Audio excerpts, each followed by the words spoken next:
السلام علیکم۔ اللہ کی آیت کے بارے میں سجدہ دیکھیں، وہ جو عیسائی تھے، وہ جو یعنی کہ کسی سینہ و رہبان تھے، جو اچھے لوگ تھے عیسائیوں کے اندر، جب وہ قرآن کی آیات سنتے تھے تو وہ منہ کے بل سجدے پہ گر جاتے تھے۔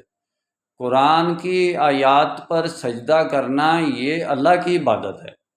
یہ یعنی کہ لوگوں میں چاہے بندہ بیٹھا ہے، چاہے چاروں طرف لوگ بیٹھے ہیں، اللہ کی کوئی بھی آیت آپ پر غلبہ حاصل کرتی ہے تو آپ سجدے میں گر جاتے ہیں۔ شکرانے میں کے نفل میں کوئی کامیابی حاصل کرتے ہیں، سجدے میں گر جاتے ہیں، تو وہ انسانوں کو سجدہ نہیں ہے، یا جس طرف کو آپ کا رخ ہے انسان کی طرف، اس کو سجدہ نہیں ہے، بلکہ اللہ کو سجدہ ہے۔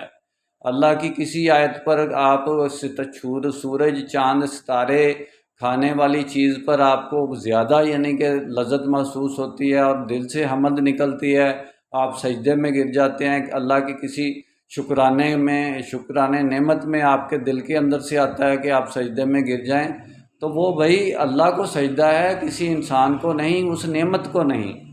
یہ اللہ کی آیات کو سجدہ ہے، اللہ کی نشانیوں کو سجدہ ہے، اللہ کو سجدہ، اللہ کی آیات کو سجدہ، اللہ کو سجدہ ہے، یعنی کہ اس میں کوئی شرک نہیں ہے، اس میں ہم یہ نہیں کہہ سکتے کہ یہ شرک ہے۔ انشاءاللہ ڈیٹیل میں بات پھر ہوگی۔ میرا کام اسلامک ورلڈ کی امن اور یونائٹی کا ہے، نسبت، وحدت، خدمت، خیر کے ساتھ۔ اللہ حافظ۔